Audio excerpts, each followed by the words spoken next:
Bueno, bienvenidos a todos. Soy Rosario Medina de KM. En este nuevo webinar que hacemos en el marco de la Semana Mundial de la Seguridad del Medicamento. En esta oportunidad convocamos al doctor Guillermo Keller, médico especialista en farmacología clínica, que trabaja actualmente en docencia, investigación y medicina asistencial, vinculado a la farmacovigilancia en la Facultad de Medicina de la UBA, el Instituto Nacional de Producción de Biológicos y el Hospital Santoyani. Bienvenido, Guillermo, muchas gracias por esta participación. Muchas gracias a ustedes por la invitación y bueno, un gusto la verdad Bueno, estar acá y poder hablar de esto que me comentaron, que es justamente hablar del papel que tiene el médico en las labores de farmacovigilancia. perfecto. Ahí ya Bueno, comparto la presentación. perfecto. Perfecto. Bueno, te Bien. dejamos entonces con la presentación. Si alguien tiene alguna pregunta y nos quiere ir mandando, la pueden dirigir a mí por el chat y después al final se la formulamos a Guillermo. Gracias, Guillermo. Perfecto. Muchas gracias. Bueno, como decíamos, el tema que dijimos como para charlar un poco es el papel que tiene el médico en las tareas de farmacovigilancia, actualizar un poco cuál es la función que tiene que cumplir hoy en día. Una función sin duda muy valiosa. Yo, bueno, ya me presento Rosario, trabajo activamente en esto y quería arrancar el tema justamente con una frase bastante antigua. Pensemos que estamos hablando de una frase de Voltaire de ya unos cuantos siglos, pero que se mantiene muy vigente en varios aspectos. En su momento él hablaba de que los médicos daban medicamentos que no conocen bien para enfermedades que conocemos un poco menos a pacientes que casi no conocemos.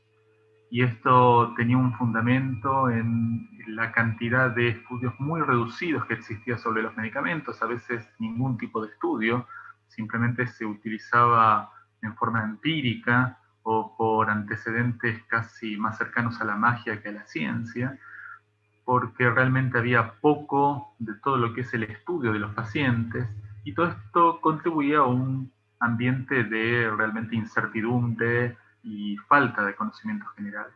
Hoy en día tenemos el polo opuesto. Tenemos muchos estudios, tenemos mucho conocimiento, pero también tenemos muchas enfermedades nuevas continuamente y tenemos el tema de que la información se va generando en forma tan rápida sobre los medicamentos y sobre los pacientes que a veces no llegamos a estar actualizados o el ritmo de la vida cotidiana imposibilita que podamos conocer plenamente a nuestros pacientes como quisiéramos. Entonces volvemos a caer después de tantos años en una situación muy parecida. Esta farmacovigilancia que motiva el tema, en realidad es una disciplina que ha tenido muchas definiciones a lo largo del tiempo.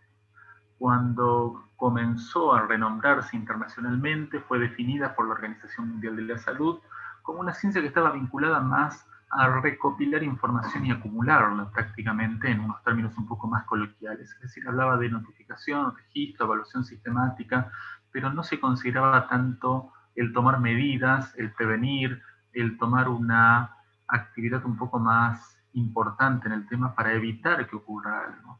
Esto obviamente con la experiencia, con el paso del tiempo, con el mayor conocimiento, fue cambiando y hoy en día la misma Organización Mundial de la Salud la define de una forma parecida, pero agregando componentes de activos de prevención para evitar nuevos eventos adversos. O sea que cambiamos de una mecánica ligeramente pasiva a una mecánica notablemente activa. ¿Cuándo surgió todo esto? Bueno, uno de los primeros casos que se nombran en la literatura tiene que ver con los eventos adversos con los anestésicos inhalatorios. Hace más de 150 años, es más, ya nos estamos acercando de a poco a los 200 años, cuando empiezan a introducirse el uso de anestésicos inhalatorios, hay un caso de una chica muy joven que por una intervención que debería haber sido completamente banal, termina falleciendo como consecuencia de una arritmia ventricular y se atribuye el efecto posiblemente a los anestésicos inhalatorios. Esto motiva que por primera vez un grupo de médicos se reúna y motive generar una especie de red, de grupo de trabajo para monitorear qué es lo que sucede con estos nuevos medicamentos, ver qué tipo de eventos adversos producen y ver si hay algo que podemos hacer justamente para prevenir estas consecuencias. Esa es la primera red, de alguna manera, de farmacovigilancia que se genera en la historia. Pero no fue el punto más importante, porque a pesar de tener este primer concepto inicial, nos encontramos de que a lo largo de la historia, y sobre todo fines del siglo XIX y principios del siglo XX, tenemos un conjunto de medicamentos que se utilizan en la terapéutica que distan mucho de la realidad que hoy tenemos de los medicamentos.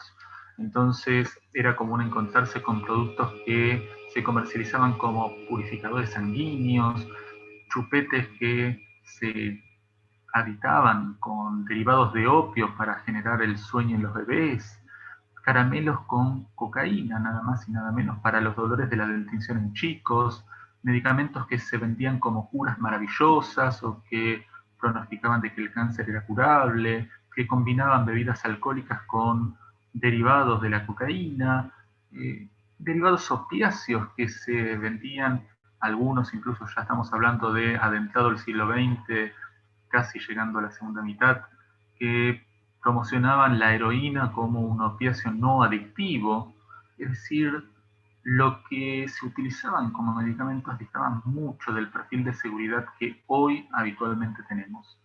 Es decir, que hubo un cambio, hemos mejorado, pero ¿qué fue lo que pasó en todo este tiempo? Hubo varias tragedias que repercutieron negativamente en la seguridad de los pacientes. Una de ellas, quizás dentro de lo que figura acá la más importante, es este preparado que vemos a la derecha.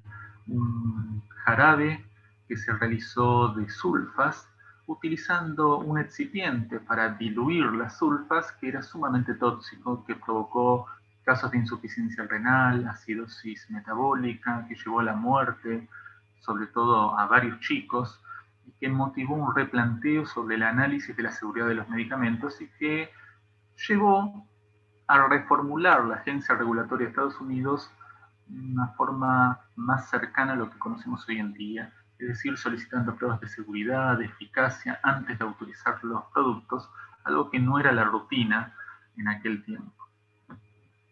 Pero esto no fue la única cosa que pasó, sino que bastantes años después, porque este episodio fue en la década del 10, dentro de la década del 60 tuvimos que se conoció como la talidomida, una sustancia que llegó a comercializarse y venderse como los mismos anuncios, lo promocionaban como una píldora que era milagrosa, que realmente curaba todos los síntomas vinculados con las náuseas, vómitos del embarazo, que era también con un efecto sedativo, que era completamente segura en la embarazada, algo que nadie se animaría hoy en día a asegurar de esa manera.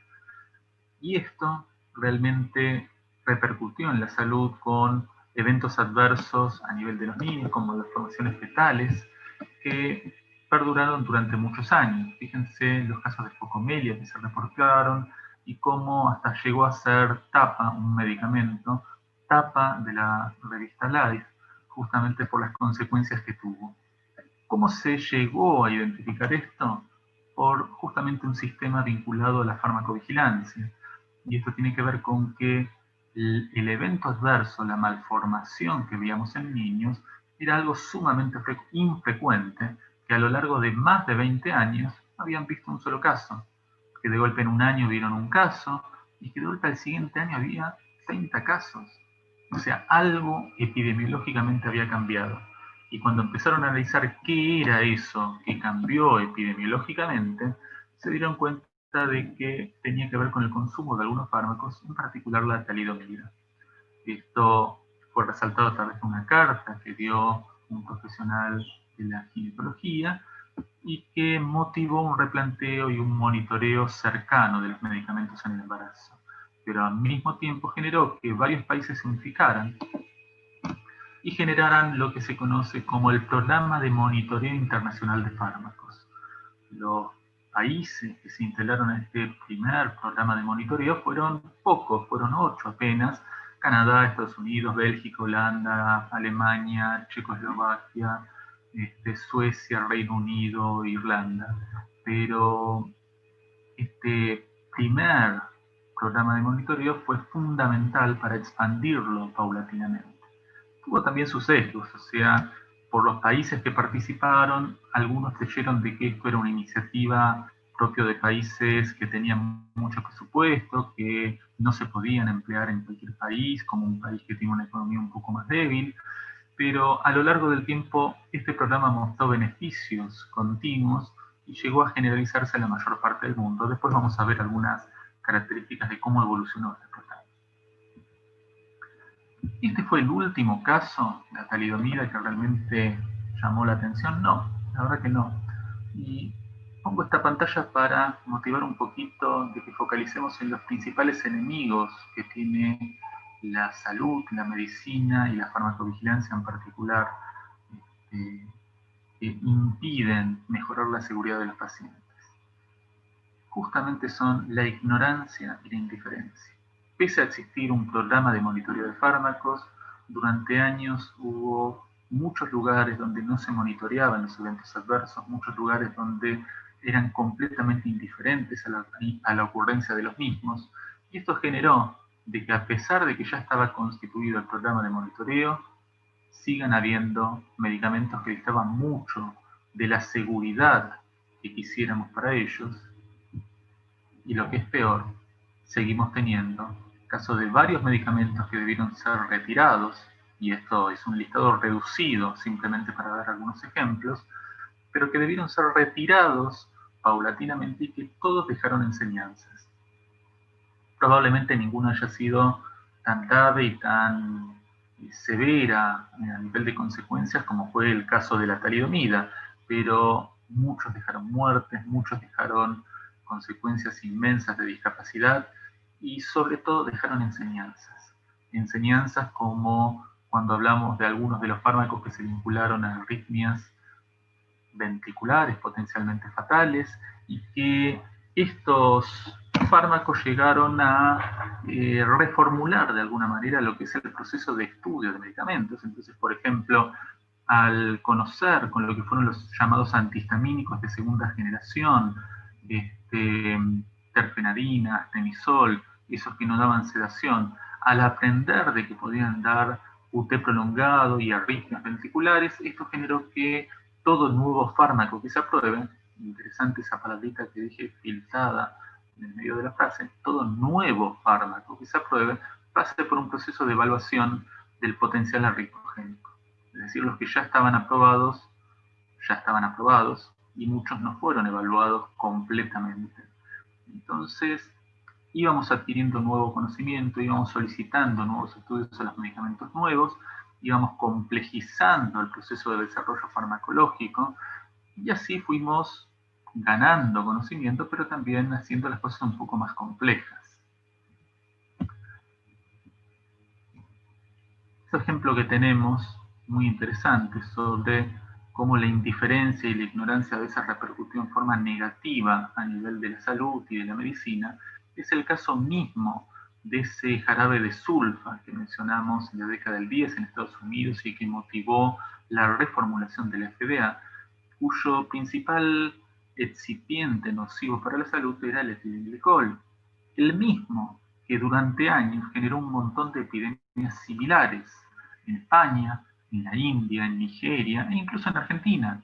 Argentina, que tiene el honor de alguna manera de tener la agencia regulatoria y el sistema de farmacovigilancia más antiguo dentro de Latinoamérica, comenzó justamente la creación de su agencia regulatoria y de su sistema nacional de farmacovigilancia como consecuencia justamente de compuestos que algunos recordarán vinculados a propóleos y algunos vinos que estaban adulterados y que tenían justamente entre algunos de sus adulterantes etilenglicol, llegando a provocar 29 muertes y unos cuantos más de casos de internados, consecuencias severas, con insuficiencia renal, etc.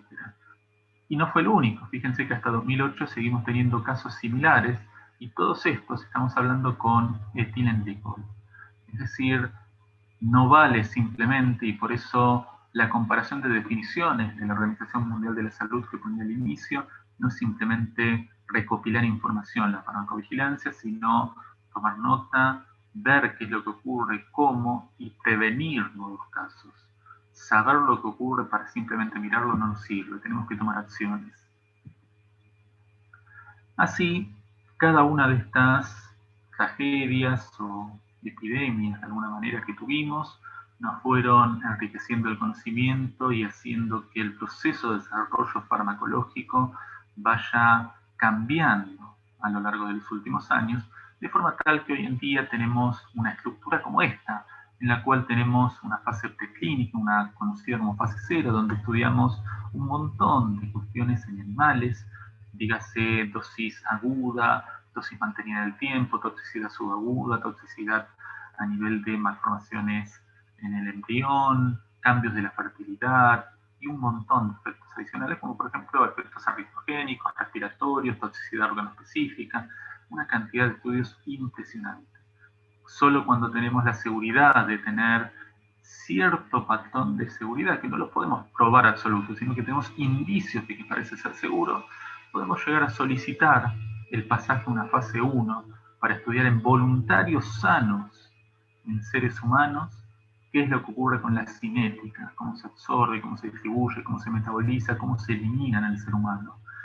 Con esos indicios en un individuo sano, podemos llegar a empezar a estudiarlo en pacientes para ver la cinética y luego los posibles efectos de eficacia que pueda tener en esos pacientes, para finalmente llegar a esa fase 3 tan ansiada, donde en un número muy superior de pacientes vamos a intentar probar la eficacia del medicamento. Pero fíjense que por una cuestión numérica, al aumentar progresivamente el número, lo más que podemos llegar a detectar son eventos adversos que tienen una frecuencia superior al 0.4%. ¿Qué pasa con los eventos que tienen una frecuencia de 1 en 10.000, 1 en 50.000, 1 en 100.000? No tenemos forma de detectarlos en estas fases de investigación.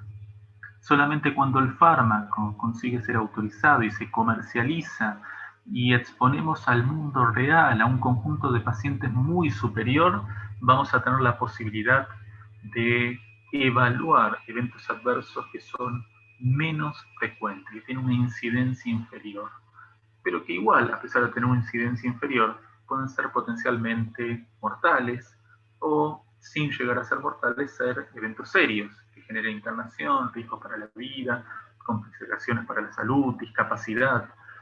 Y estos eventos adversos, al mismo tiempo que otras cuestiones que solo podemos ver en la fase 4, dígase evaluar, por ejemplo, lo que es el uso prolongado, evaluar, por ejemplo, las interacciones con otros principios activos, evaluar lo que ocurre en poblaciones particulares, dígase en poblaciones que no pueden ser estudiadas en fases previas, como extremos de la vida, ancianos, niños, embarazadas, sujetos con otras comorbilidades, con insuficiencia renal, con insuficiencia hepática, con otras alteraciones metabólicas. Todo esto lo vamos a aprender justamente cuando el medicamento ya se ha aprobado.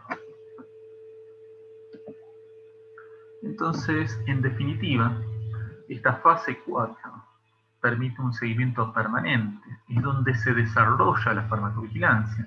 Recordemos que la farmacovigilancia como disciplina se ocupa de estos fármacos post-autorización de su comercialización. Y evaluamos entonces muchas cosas que van a incluir interacciones, no solo con fármacos, sino también con otros elementos como comorbilidades, alimentación, cambios nutricionales, circunstancias étnicas, etarias, tiempos de administración distintos de los estudios clínicos, consecuencias a largo plazo, e incluso aquello que ni siquiera conocemos y nos vamos a enterar en la medida que utilicemos un medicamento con algunas características nuevas. Todo esto lo podemos llegar a conocer en virtud de que funcione bien el sistema de farmacovigilancia. Por eso la importancia del médico en este sistema, que es el principal garante cercano al paciente para interpretar y detectar tempranamente esta situación.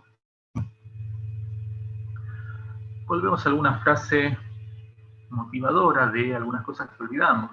Solemos plantear y solemos adherir a veces a algunas publicidades y venderle de alguna manera, digo, forma simple lo de vender, al paciente de que el medicamento es la panacea, de que es un medicamento milagroso, que esto va a curar justamente lo que tiene. Y hubo un premio Nobel que dijo una frase muy interesante: los medicamentos no son otra cosa que venenos útiles. Es decir, nos olvidamos a veces de esta doble cara que tienen los medicamentos. Son potencialmente riesgosos y al mismo tiempo beneficiosos. Siempre tienen los dos aspectos. En tal caso, lo que tienen es un determinado balance riesgo-beneficio que tenemos que evaluar en cada paciente. Por eso, un medicamento no se lo damos a todo el mundo, sino que evaluamos al paciente que realmente lo merece y que va a beneficiarse, porque para ese paciente hay más beneficio que riesgo. O sea que siempre toda molécula tiene algún tipo de riesgo, de consecuencia posiblemente negativa, y uno lo tiene que tener en cuenta. La farmacovigilancia, entonces, está vinculada a este registro, evaluación y toma de acciones hoy en día para prevenir nuevos casos de eventos adversos y consecuencias negativas para la salud. Hay muchos sistemas de farmacovigilancia. Contamos con un sistema clásico denominado espontáneo, que uno podría decir, y algunas de las cosas que voy a decir quizás pueden ser discutibles, pero lo voy a mencionar en términos simples para no perder tanto tiempo, que es un entorno que podemos llamar pasivo. Es el sentarme y esperar que alguien me notifique reacciones adversas. No es que esté criticando el sistema, sino que quiero realzar de que es una conducta un poco más a la espera. ¿Sí? Así los sistemas inicialmente se basaban exclusivamente en esto. Agencias regulatorias que tenían una oficina, un teléfono, algún tipo de sistema de fax, y esperaban que caigan de alguna manera las notificaciones o los llamados telefónicos. Esto obviamente tuvo muchos limitantes. De la misma manera que una agencia no podía atender los llamados y recibir por una cuestión geográfica lo que ocurre en todo el país, también generaba de que muchas veces la gente se olvide y pierda el interés y deje de notificar. Esto generó de que se crearan diferentes esquemas alternativos de farmacovigilancia que incluyen esquemas intensivos como los que hemos tenido en el país, con algunas sustancias potencialmente teratogénicas o con riesgo potencial para la salud, o algunos sistemas intermedios, como por ejemplo, desde la facultad se utilizó mucho tiempo un sistema intermedio denominado proactivo, en el cual profesionales vinculados a la farmacovigilancia recorrían hospitales para tener un diálogo cercano con los médicos y dialogar delante del paciente realmente lo que está ocurriendo, participando de recorridos de sala, analizando y aportando visiones distintas desde lo farmacológico acerca de qué puede estar ocurriendo con el paciente y por qué responde distinto o por qué tiene un determinado evento adverso, recordando los eventos adversos e incitando a reportar. También existen otros enfoques como la llamada farmacovigilancia gatillada, algo que está muy de moda hoy en día con la implementación de muchos sistemas de registro electrónico, en el cual, por ejemplo, al tener una historia clínica electrónica, cuando uno inserta un nuevo problema que el paciente tiene cargado los medicamentos, los sistemas informáticos pueden reconocer que determinado problema de salud puede estar vinculado y ser en realidad un evento adverso de uno de los fármacos que está recibiendo. O que, por ejemplo, la ocurrencia de un determinado valor de laboratorio, dígase leucopenia, puede motivar la aparición de una alarma en el sistema que genere un mensaje al médico de ojo que esto puede ser un evento adverso por tales fármacos, llamando la atención para que el médico busque si el paciente está recibiendo esos fármacos o eventualmente alertando directamente al sistema de hay un registro de que lo recibió en algún momento. Y también existen sistemas un poco más activos, con un seguimiento muy cercano de los pacientes, que tienen que ver con estudios directamente realizados, ya sean prospectivos o retrospectivos, que se suelen realizar como estudios post-comercialización en virtud de encontrar algunas señales. Es decir, el sistema de farmacovigilancia espontáneo, ese clásico, encuentra de que hay un mayor reporte de un evento adverso, y eso genera de que entre la autoridad regulatoria y los laboratorios productores se pongan de acuerdo para realizar estudios específicos para conocer las características de este evento adverso, ver su incidencia, riesgo para la salud y medidas de prevención. ¿Qué pasó con el sistema de monitoreo, ese programa internacional de monitoreo de fármacos desde el año 68, post-talidomida, donde teníamos apenas 8 o 9 países, hasta la actualidad? Fue incorporando paulatinamente países hasta que hoy en día tenemos 130 miembros, 130 países, es decir, todavía tenemos unos 60 y pico de países que no forman parte, la mayoría países del continente africano y de Centroamérica, algunas islas pequeñas que no llegan a visualizarse en este mapa, y que todavía no tienen un sistema de farmacovigilancia. Pero en la mayor parte de la población mundial está incluida en algún país que tiene un sistema de farmacovigilancia, algunos de ellos, como es el caso de Bolivia y algunos países de África y de Asia, son un poco más recientes y todavía están desarrollándose plenamente, pero en todos estos países está funcionando. En el caso de la Argentina, el sistema, si bien empezó a gestarse en el año 92, se creó oficialmente en el año 1993 como el Sistema Nacional de Farmacovigilancia, basado originalmente en un sistema de farmacovigilancia espontánea y que posteriormente incluyó una pequeña modificación para federalizarse de alguna manera, incluyendo lo que llamó efectores periféricos, instituciones académicas que podían ser universidades, hospitales, asociaciones de profesionales y diferentes, incluso gobiernos provinciales, ministerios de salud de algunas provincias, que actúan como efectores más cerca de algunas jurisdicciones alejadas en el país, para, como dijimos, federalizarse y abarcar todo el territorio nacional.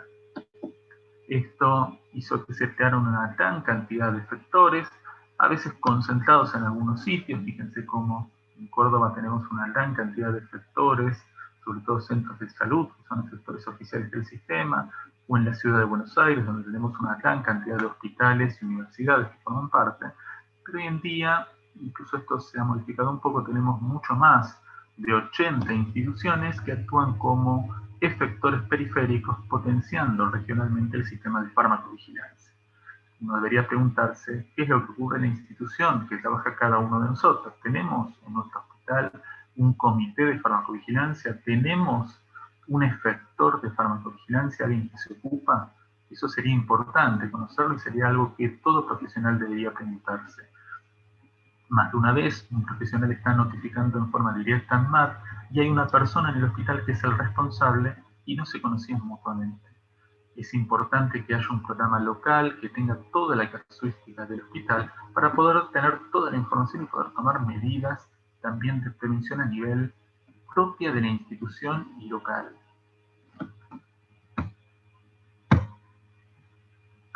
Acá tenemos algún listado de algunos de los hospitales que tenemos en la ciudad de Buenos Aires, que están integrados en una red también de farmacovigilancia. Hay algunos que todavía no tienen un comité oficial de farmacovigilancia, a pesar de que la mayoría tienen acciones de farmacovigilancia. Y esto que vemos aquí es el puntapié inicial de la notificación en nuestro país. Como en la mayor parte de los países, la notificación empezó como un formulario que clásicamente se imprimía en unas hojas de color amarillo.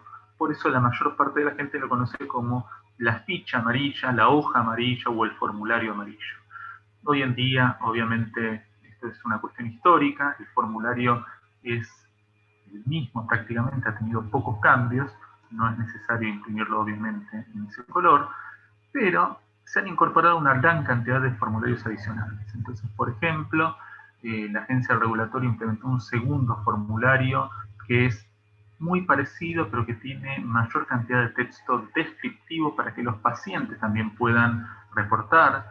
Hizo formularios específicos para reportar problemas de efectividad, es decir, algo que también preocupa al médico y que es importante igual notificar en la farmacovigilancia, no solamente los eventos adversos, sino también la falta de efectividad clínica. Otro formulario que tienen muy parecido, que tiene que ver con problemas de calidad.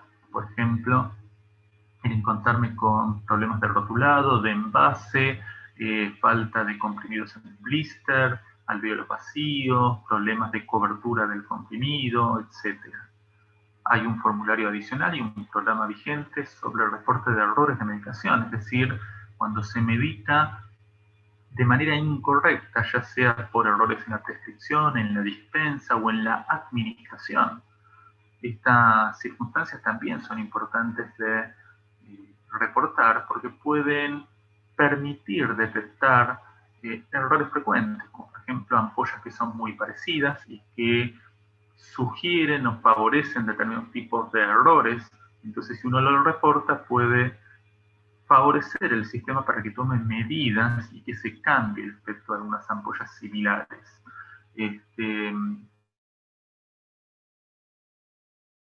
Lo mismo que a veces nombres que son muy parecidos o circunstancias similares.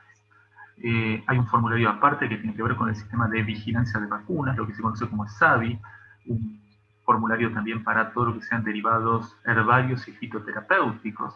Y hay un programa que, si bien no es propiamente la farmacovigilancia clásica, en la mayor parte de los sitios hospitalarios son programas que van de la mano, que tienen que ver con la odontovigilancia y la tecnovigilancia, es decir, la vigilancia de productos que se utilizan en odontología y de tecnología médica. Hoy, aparte de eso, tenemos un formulario electrónico que tiene la característica de permitir desde cualquier página web, desde cualquier computadora por una página web, reportar en forma directa al MAT los eventos adversos detectados. Por ahora es únicamente de reacciones adversas, probablemente a futuro lo modifiquen e incluyan algunos otros aspectos.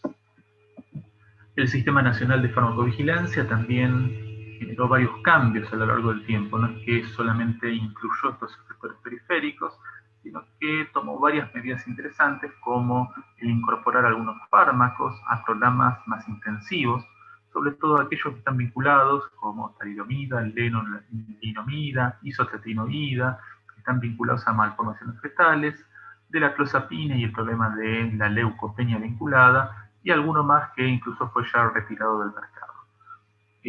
Pero aparte de estas medidas interesantes de farmacovigilancia más cercana, más activa, intensiva, con diferentes nombres y programas, aparte de eso tomó una serie de medidas incorporando a la industria farmacéutica como un actor activo en el sistema, como una parte más, no solamente los efectores periféricos, sino la industria farmacéutica como un efector más, y la incorporación de lo que se llaman las buenas prácticas de farmacovigilancia, que generó muchos cambios interesantes. Por ejemplo, generó de que la industria farmacéutica tenga que tener un responsable de farmacovigilancia, aparte del titular de ese producto que esté comercializando, un responsable suplente, que tenga que tener los procedimientos operativos, que tenga que desarrollar una serie de documentos muy interesantes como el plan de gestión de riesgos, es decir, algo que, si bien es una cuestión un poco más técnica que maneja la industria, podemos resumir como un documento en el cual el laboratorio productor analiza el perfil de seguridad y no solamente lo analiza, sino que determina de que si hay una población de riesgo, se va a elaborar justamente determinadas medidas correctivas para disminuir el riesgo, es decir, para detectar tempranamente las reacciones adversas, para promover que la gente conozca sobre las mismas y para disminuir entonces la incidencia de esa consecuencia negativa para la salud. De la misma forma que, lejano a lo que era antes, el producto no solamente tiene que registrarse periódicamente, sino que periódicamente los laboratorios deben hacer un informe de actualización en seguridad de cada principio activo. Y tienen que recopilar no solamente reacciones adversas a nivel local, es decir, el laboratorio no solamente va a actuar recopilando y recibiendo las notificaciones de eventos adversos, sino que tiene que buscar qué es lo que pasa con ese principio activo a nivel internacional, a nivel de publicaciones, a nivel de reportes, a nivel de otros países, a nivel de interacciones. y todo eso lo va a tener que presentar como una actualización de seguridad. De la misma forma que paulatinamente se está incorporando una norma de la Conferencia Internacional de Armonización, la ICH, que es la que tiene que ver con el reporte electrónico, lo cual sin duda va a repercutir en mejorar la calidad de la información y el reporte mucho más rápido a la autoridad regulatoria. De forma tal que el sistema de farmacovigilancia actualmente está configurado con efectores periféricos, esas actividades académicas que mencionamos, profesionales de la salud en forma directa que reportan, la industria farmacéutica que se incorporó a través de las buenas prácticas de farmacovigilancia y asociaciones de pacientes y familiares que fueron incorporadas en forma más reciente, que todos en conjunto actúan como efectores reportando reacciones adversas a la agencia regulatoria, que a su vez reporta las reacciones que evalúa a lo que es el Programa Internacional de Monitoreo de Fármacos, que tiene la casuística internacional.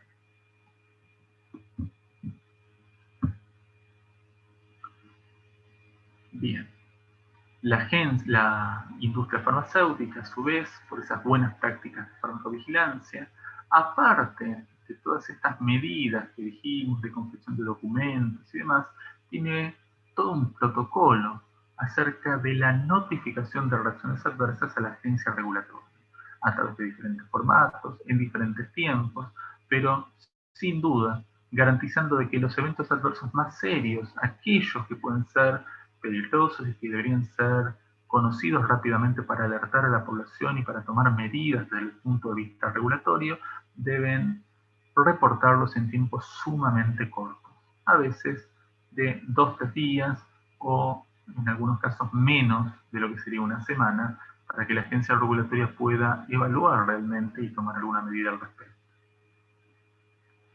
Desde el punto de vista de los reportes, si esto se incluyó para la industria a través de las buenas prácticas de farmacovigilancia, pero es vigente para todos aquellos que queramos reportar y es importante para todo médico que quiera ser un actor activo en el sistema. Uno lo que necesita en definitiva es datos del paciente. Cuando decimos datos del paciente no es que tengo que individualizarlo y reportar todo de ese paciente, sino simplemente iniciales y edad. ¿Y por qué es esto? Porque está previsto que el sistema pueda hacer de que tenga algún ida y vuelta. Dígase, que aquel que recibe el reporte diga, sería interesante conocer un dato adicional, y tal vez es bueno comunicarse nuevamente con el reportante y decir, ¿tenés este dato? ¿Tenés algún dato de este paciente en particular respecto a este tema? Entonces la idea no es decir un nombre y apellido, pues justamente queremos mantener la confidencialidad del paciente, sino iniciales que permitan que el notificador eventualmente pueda identificar el paciente en función de sus datos.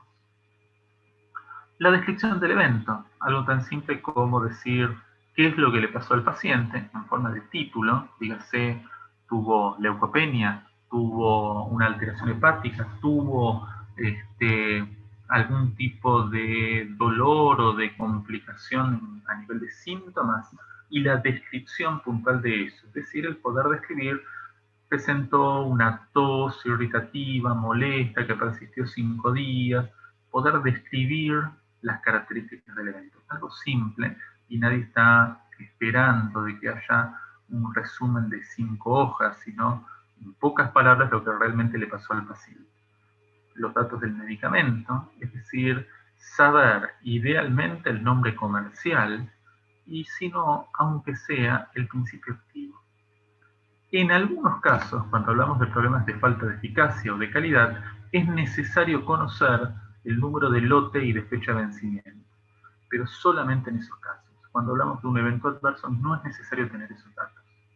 Simplemente tener una idea de cuándo se inició respecto al evento adverso. Es decir, si puedo decir las fechas puntuales, es decir, el 1 de agosto empezó a tomar el medicamento y el 7 de agosto presentó el evento adverso, mejor. Pero si no tengo las fechas exactas y el paciente me lo está relatando lo que pasó y lo sabe aproximado, de que empezó un lunes, no se acuerda en qué semana, pero que el viernes le empezó el evento adverso, uno puede tranquilamente reportarlo en forma relativa, es decir, empezó el día 1 el medicamento y al 5.º día presentó el evento adverso. Con ese dato es suficiente y se puede reportar. Y si bien no es obligatorio, es muy interesante que se proporcionen los datos del notificador. Nombre, teléfono o mail, aunque sea, para poder contactarlo. ¿Por qué? Porque en muchos casos con esta información básica es suficiente. Pero a veces se necesita algún dato adicional y uno de golpe quiere saber si hubo otro medicamento que pudo haber generado una interacción, quiere saber si el paciente tenía alguna circunstancia clínica, algún antecedente de alergia, de hipersensibilidad, de reacciones adversas con otro medicamento, cuál era el peso del paciente. Depende de las circunstancias clínicas, pero a veces hace falta alguno de esos datos. Y entonces, si uno proporciona, aunque sea un mail de contacto, el que recibe la notificación puede entablar una conversación y preguntar puntualmente el dato que falte. De forma tal de que la notificación sea útil y pueda ser evaluada completamente y sirva para algo. Desde el punto de vista de la industria farmacéutica, elaboró también con estas buenas prácticas de farmacovigilancia, una serie de documentos, que como dijimos, son básicamente dos: el plan de gestión de riesgo que mencionamos, los informes periódicos de seguridad, y hay una tercera cosa, que es lo que no mencionamos hasta ahora, que son las inspecciones.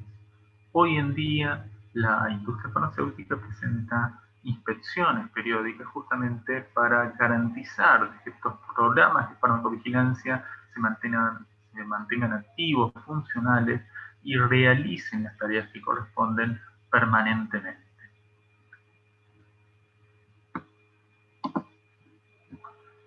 Ahora bien, ¿qué es lo que ocurre en este sistema que vimos, tal como está establecido hoy en día? ¿Qué es lo que ocurre una vez que los actores, dígase, por ejemplo, un profesional hizo la notificación y llega la ANMA?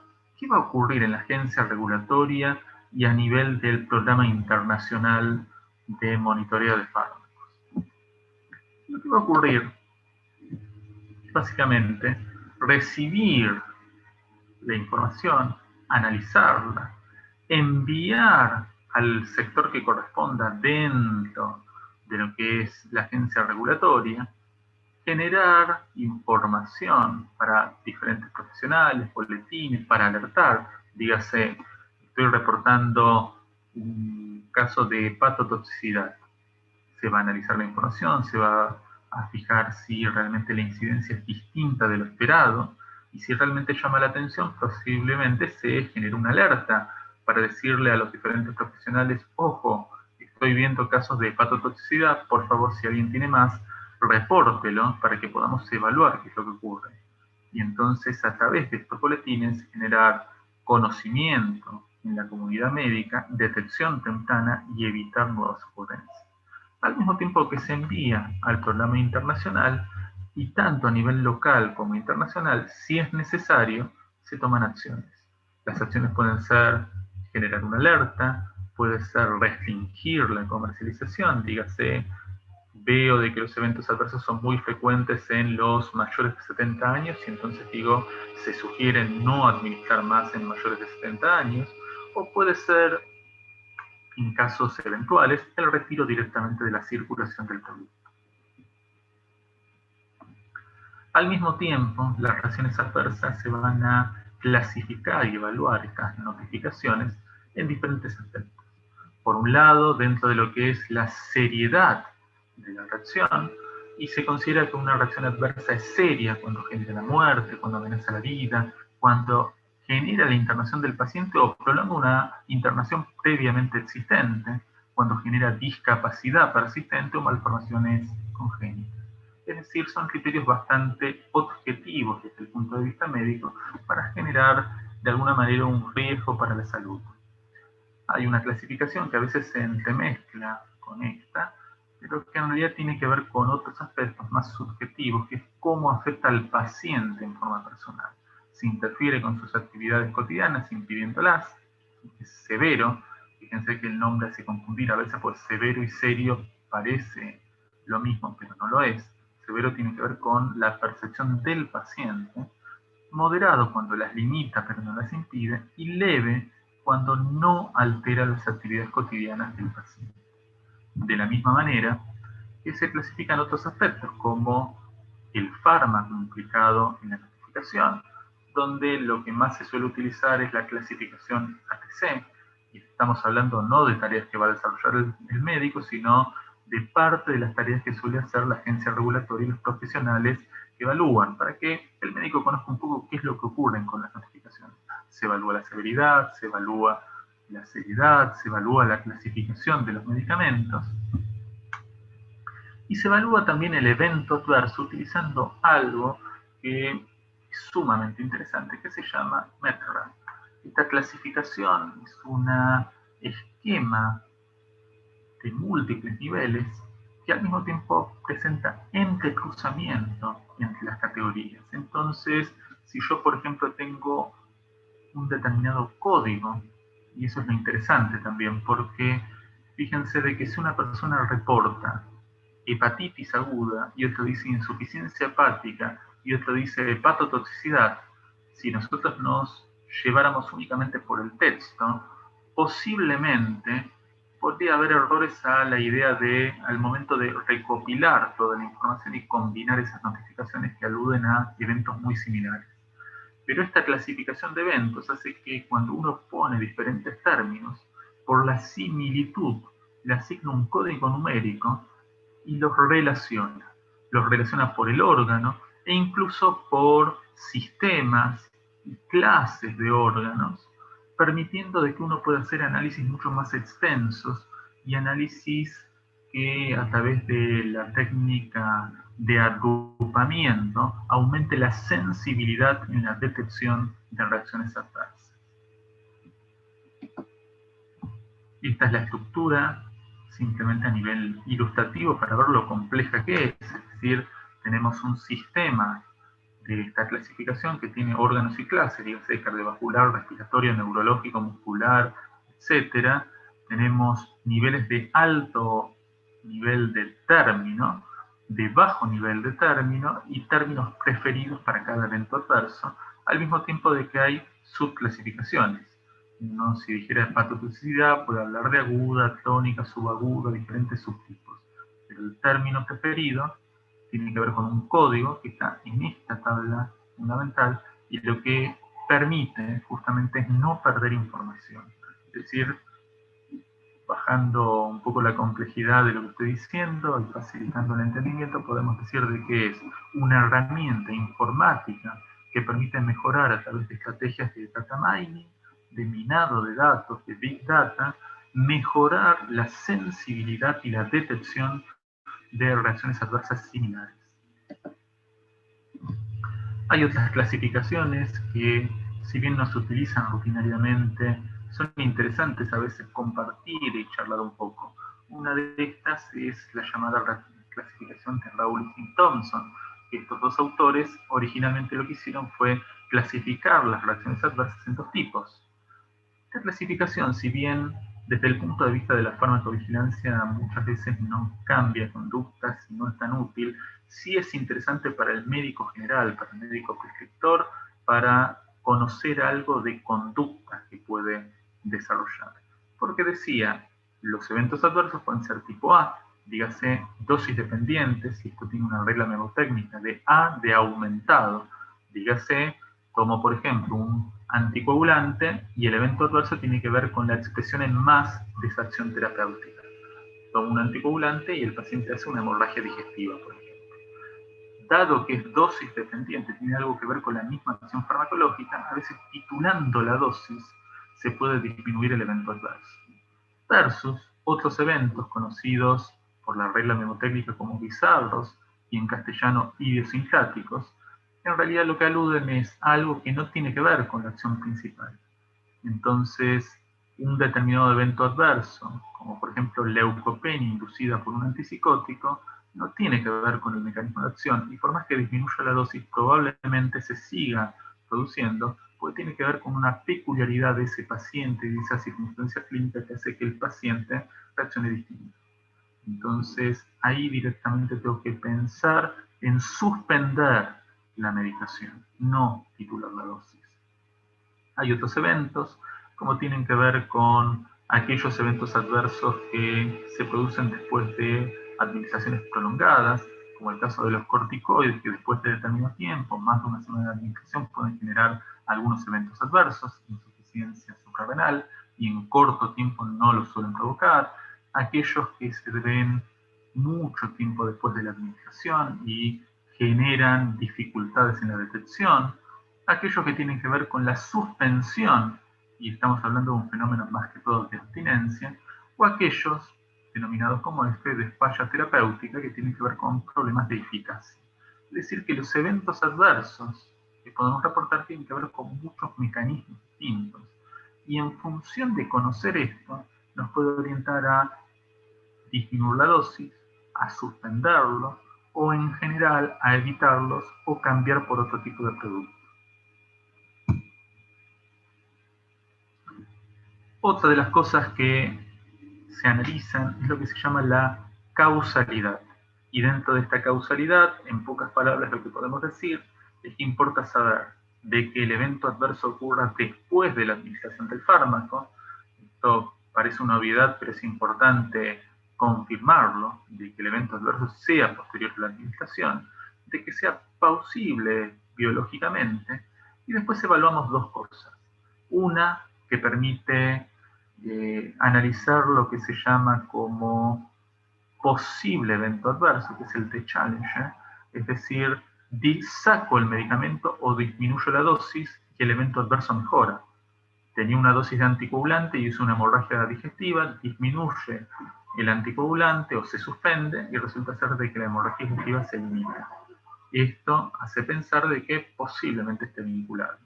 En cambio, si yo vuelvo a aumentar la dosis o vuelvo a dar el medicamento y vuelve a aparecer el evento adverso, esto me confirma, me hace definido realmente el evento adverso.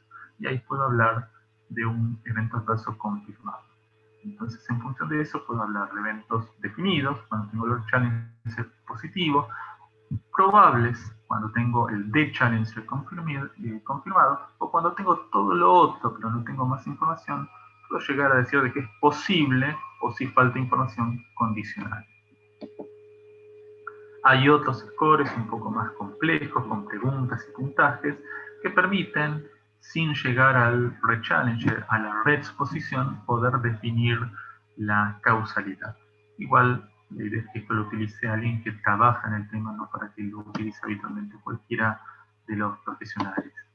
También hay otros específicos para lo que son interacciones medicamentosas, lo cual genera una mayor complejidad. Imagínense que hablamos de dos fármacos, y entonces acá uno precipita la reacción, pero el causante suele ser el otro, y hay que analizarlo de otra manera. Hay scores específicos. En definitiva, todo esto ha generado a lo largo del tiempo una lluvia de información, de datos, y este tema, sobre todo en la informática, ha sido tratado varias veces sobre la mención de que tenemos mayor cantidad de datos de la capacidad que tenemos de procesarlos. Esto genera de que muchas veces hayamos tenido demoras significativas en tomar medidas regulatorias o medidas con los fármacos para evitar nuevos eventos adversos. Así, algunos eventos se reportaron y tardaron muchos años en detectarse su relación causal, algunos menos, pero igual tiempos que son inadmisibles porque son reanálisis de estudios que ya se conocían. Es decir que, paralelamente a todo esto, hubo que hacer todo un desarrollo desde el punto de vista estadístico, matemático, para poder determinar cómo detectar tempranamente lo que se llaman señales. Es decir, recopilar información, tenerla, acumularla, pero poder de alguna manera, en esa maraña de datos, poder ver algo que me llama la atención y que me dice, ojo, está pasando algo, hay que estudiar en detalle eso. Eso se llaman señales. Y si bien hay una cantidad impresionante de técnicas de análisis, lo que más predomina hoy en día son los llamados data mining por medición de la disproporcionalidad. Lo cual, la idea de esta charla no es abocarnos a eso, pero a través de una serie de fórmulas matemáticas de diferente complejidad, permiten, desde lo que es la tabla de contingencia clásica que todos los médicos hemos escuchado alguna vez, analizar si hay una frecuencia anómala de un evento adverso y, por lo tanto, tomar medidas para detectarlo tempranamente y disminuir el riesgo de ese evento adverso.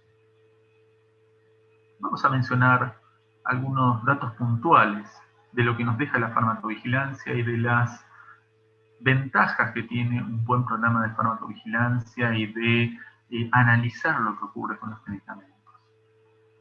En general, lo que tenemos es un circuito desde el médico, el farmacéutico y el paciente, sobre todo desde el punto de vista ambulatorio, donde el médico prescribe, el farmacéutico dispensa y el paciente no solo conserva el fármaco de una determinada manera, sino que lo utiliza y en función de eso va a tener eficacia y eventos adversos.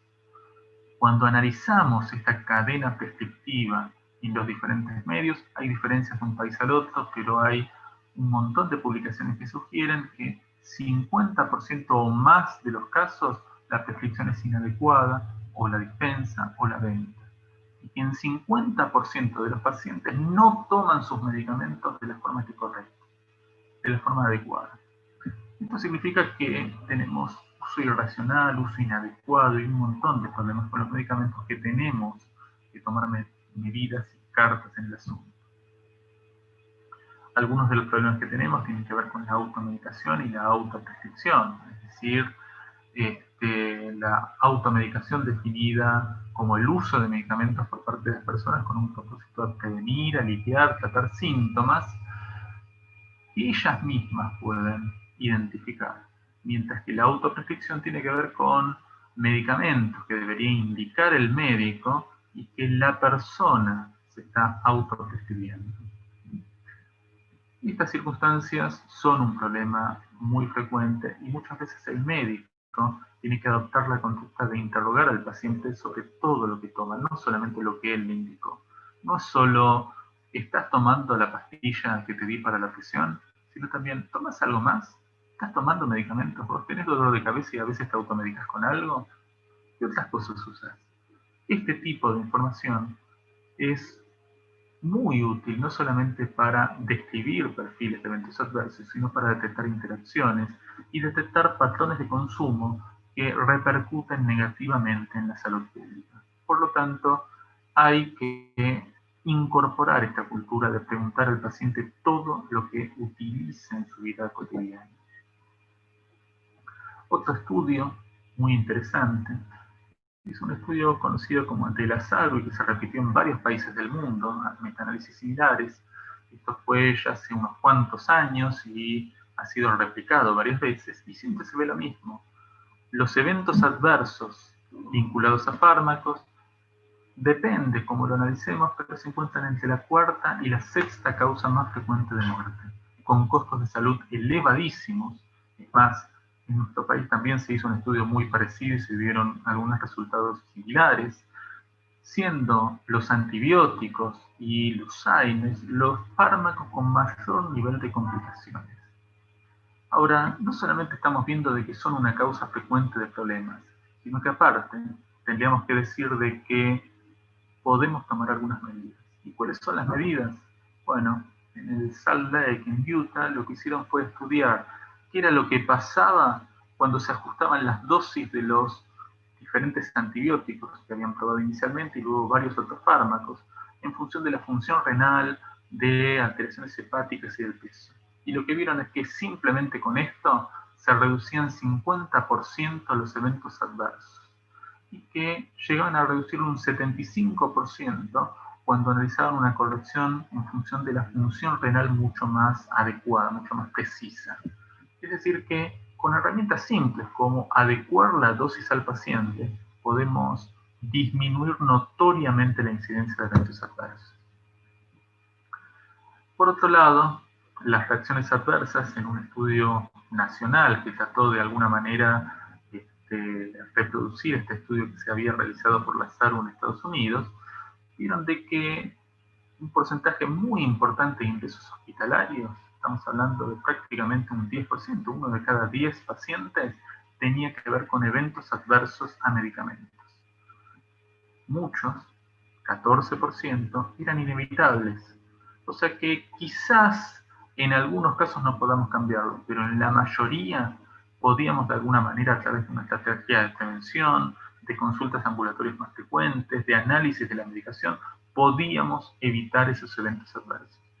Fíjense que en nuestro país encontramos nuevamente los AINES como una causa muy frecuente, y en particular, cambiaron mucho los tiempos y también la prescripción de antialegantes aumentó mucho en los últimos años.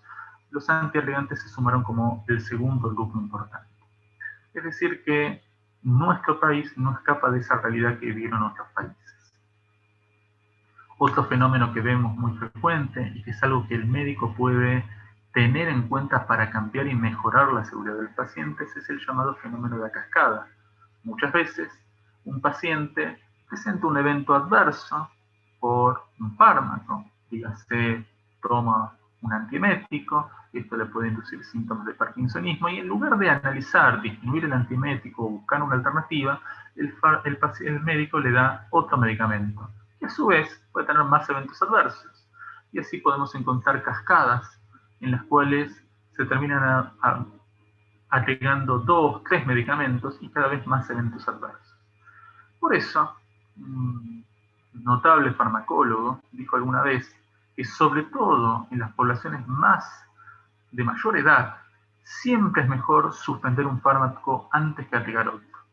Es una regla de oro que deberíamos tener en nuestra cabeza. Entonces, ¿qué es lo que no deberíamos olvidarnos?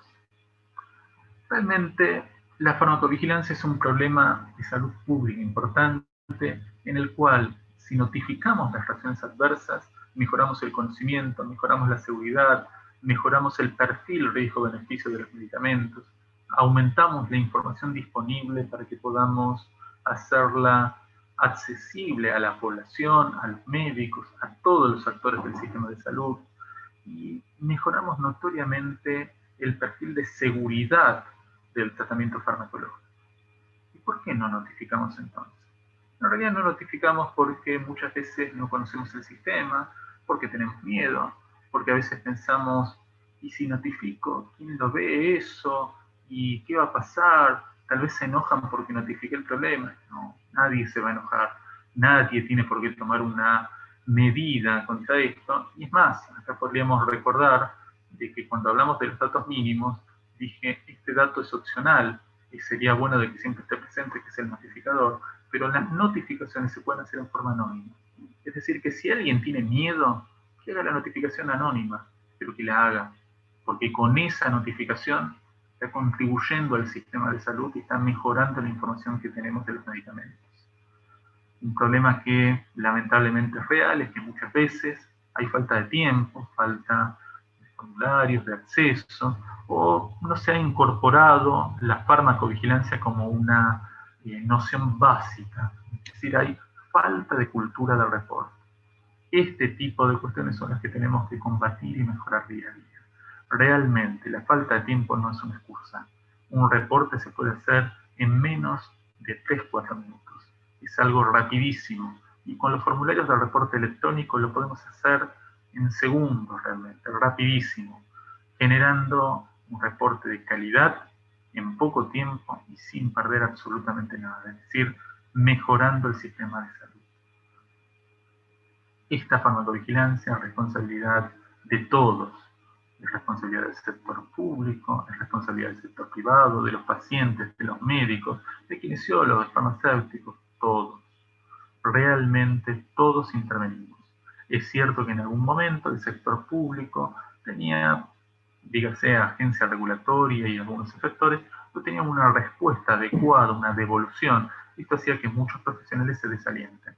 Hoy en día, tanto desde el sector regulatorio como de los efectores y de la industria farmacéutica, hay un sistema realmente de retroalimentación y de devolución muy interesante. Así que esto es otra cosa que está beneficiando el sistema. En definitiva, tenemos que recordar que la farmacovigilancia incluye la notificación de todos los eventos adversos, conocidos o no. Los conocidos porque me van a permitir cuantificar reacciones adversas, los desconocidos porque me permiten identificar nuevas reacciones adversas que nadie vio antes, que tienen una menor incidencia, me permiten identificar también interacciones medicamentosas, circunstancias que se ven en la clínica, en el mundo real, como circunstancias de abuso, de sobredosis, uso fuera de prospecto, que a veces pueden ser adecuados y a veces pueden ser circunstancias vinculadas con automedicación, autoprescripción y que deben ser detectadas justamente para alertar a posibles riesgos. Usos en poblaciones que no pueden ser estudiadas en las fases clínicas previas, como niños, ancianos, inmunocomprometidos, poblaciones con insuficiencia hepática, renal, problemas de errores, falta de eficacia, nuevos beneficios. Todo esto lo terminamos detectando justamente con la farmacovigilancia. Entonces la farmacovigilancia es fundamental. Lo que tenemos que hacer es identificar el problema, evaluarlo, manejar la situación para reducir el impacto en el paciente y monitorearlo a futuro. Y el punto inicial de todo esto es justamente la farmacovigilancia, el reportar. Y es donde actúa el médico que tiene el conocimiento más acabado de lo que pasa con el paciente. Entonces estamos llamados, todos los médicos, a ser los actores principales de este sistema, generando un cambio, no siendo receptores pasivos, sino realmente notificando activamente, saliendo del terreno, hablando, viendo pacientes, viendo realmente lo que está ocurriendo y preguntando qué fármacos toma, qué le pasó, analizando, no necesariamente esas clasificaciones complejas propias del ámbito técnico de la farmacovigilancia, pero relación temporal, ver si había algo, algún medicamento que pudo ser una interacción, es decir, datos básicos, para en definitiva mejorar la calidad de esos reportes y entonces poder buscar activa y sistemáticamente esos reportes que van a beneficiar la salud pública. En definitiva, tenemos que buscar la información y notificarla. Los datos son pocos, son escasos, realmente son algo muy breve, se puede hacer en poco tiempo y lo que tenemos que hacer es hacerlo, tomar la iniciativa y no seguir con la inercia. Bueno, muchísimas gracias, Guillermo. Muy clara la presentación. Yo tengo algunas preguntas que te las voy a ir haciendo y bueno, vos vas respondiendo. A ver, ¿existe experiencia de efectores a través de sociedades médicas? Sí, hay algunas sociedades que han hecho grupos vinculados a farmacovigilancia y reacciones adversas farmacológicas. Hasta donde sé, no hay ninguno que sea oficialmente un efector, salvo algunos colegios de farmacéuticos, no sociedades médicas. Así, por ejemplo, hay provincias en las cuales el efector local es el colegio de farmacéuticos. Pero sociedades médicas, más de una, ha hecho pequeños grupos vinculados con lo que son reacciones adversas y evaluación de la eficacia y seguridad de medicamentos. Bien. ¿Cuál es tu experiencia sobre la utilidad de información en sobredosificación? Bien, es algo interesante, no es lo más clásico de la farmacovigilancia, pero muchas veces ayuda para un análisis bastante avanzado que es la relación dosis-efecto. Es decir, si bien no es el enfoque clásico, cuando uno ve de que hay una correlación entre el efecto farmacológico y la dosis, eso refuerza el análisis de causalidad. Obviamente que cuando yo estoy hablando de que un anticoagulante en mayor dosis genera hemorragia digestiva, yo no puedo darle una dosis 10 veces la terapéutica intencionalmente para ver si es cierto y hay una relación causal. Por eso, cuando ya sea por error, por un fin autolítico, porque alguien intentó suicidarse, toma este tipo de medidas, una dosis superior o se intoxicó por error, reportarlo también porque son datos interesantes que aportan seguridad y aportan datos de relación causal. Si uno ve que el evento es mucho más frecuente y mucho más severo con la dosis elevada, refuerza la idea de la causalidad. Bien. ¿Cómo se podría armar un comité de farmacovigilancia en un servicio? Bien. Excelente pregunta y la verdad, hasta tendríamos que haberla incorporado como una diapositiva más. La verdad que es un tema muy interesante. En realidad todos los hospitales, todos los centros, centros médicos, sean hospitalarios o sean centros de acción más de tipo de atención primaria de salud, deberían incorporar un comité local de farmacovigilancia. La elaboración de ese comité en realidad es muy simple, es ponerse de acuerdo con la autoridad local. Habitualmente las reglas dependen según la provincia, los centros asistenciales, pero suele ser lo frecuente que la máxima autoridad es el presidente del comité y hay un responsable del comité que se pone como secretario del mismo. Suelen tener 5 o 6 miembros, incorporando diferentes sectores. Es interesante de que sea lo más inclusivo posible.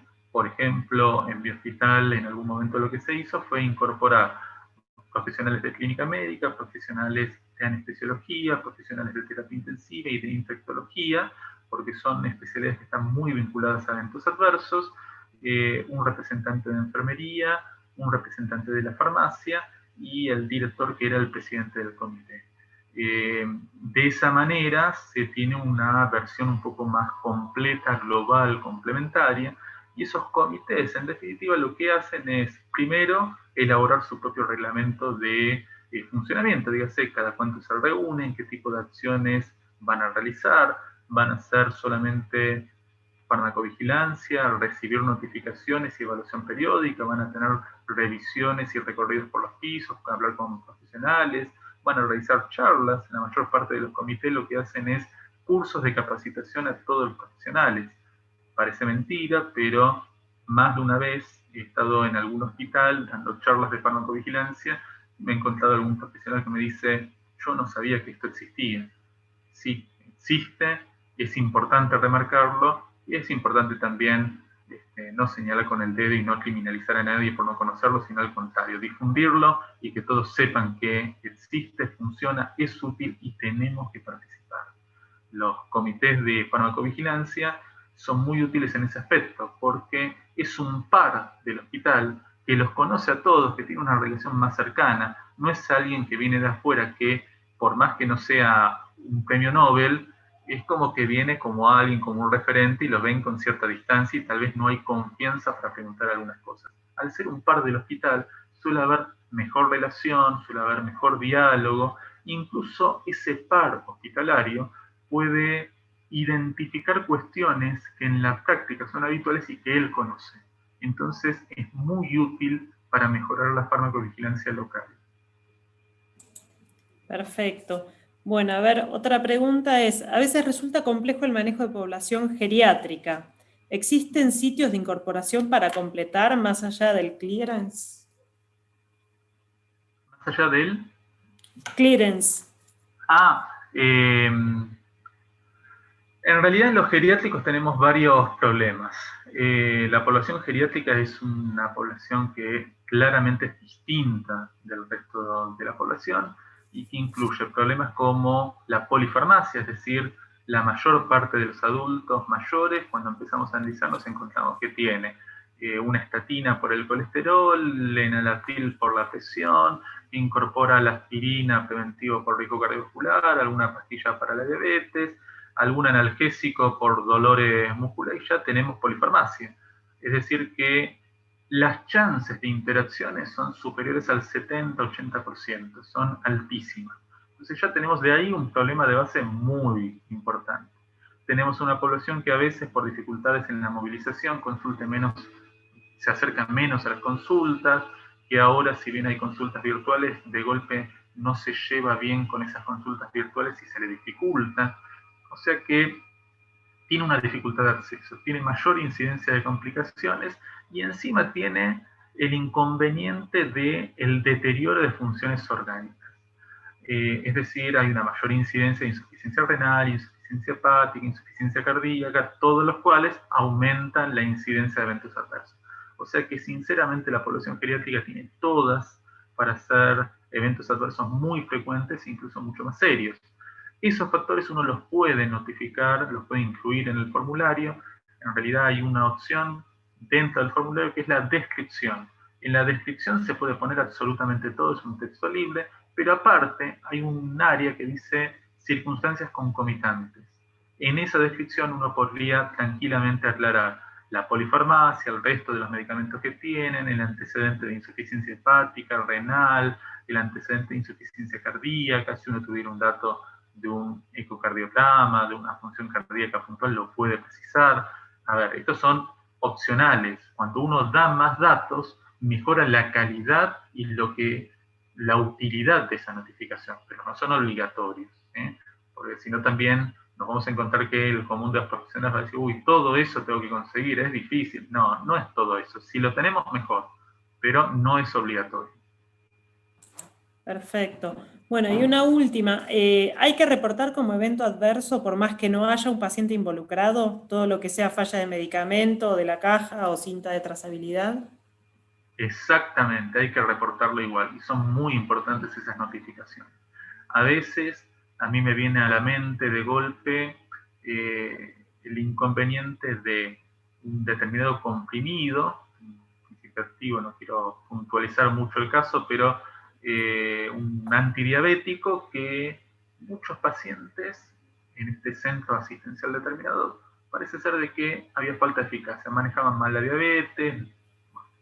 Cuando empezaron a analizar lo que ocurría era que no tomaban la medicación porque no la podían tomar. Resulta ser de que la cubierta azucarada que tenían, sumado a un problema de envasado, hizo de que se humedeciera la cobertura y se pegoteaba. Es decir, agarraban el comprimido y se pegaban los dedos y no lo podían llevar a la boca, trataban de tomarlo y resulta ser de que se les pegaba en el paladar y no lo podían deglutir. Entonces, la mayoría no lo tomaba y tenía miedo de decirle al médico, les dio vergüenza notificarlo. Y el paciente no tomaba el evento. Incluso cuando algunos médicos se enteran, decían, pero no es un evento adverso, pues no tomó el medicamento. O sea, tiene falta de eficacia, pero porque no toma el medicamento. Hay que reportarlo igual, porque había un problema de calidad. Y en la medida que uno reporte ese problema de calidad, uno puede tomar medidas y puede alertar al laboratorio, puede decir, bueno, ¿qué es lo que pasa con este tipo de envase que realmente hace que se humedece el comprimido? Es decir, se pueden tomar medidas para prevenir otras complicaciones. Perfecto. Bueno, Guillermo, muchísimas gracias. Lo último, nos consultan si va a estar disponible la presentación. Sí, sí, sí. Sí, Va a la estar compartimos, disponible. así que sí. Muy bien. Perfecto. Así que, bueno, agradecerte por esta Muchísimas gracias a ustedes, gracias por el presentación. momento y por ayudar a difundir la farmacovigilancia que, insisto, es una herramienta fundamental para el salud pública. Perfecto. Bueno, muchísimas gracias y gracias a todos. Hasta luego. Hasta luego.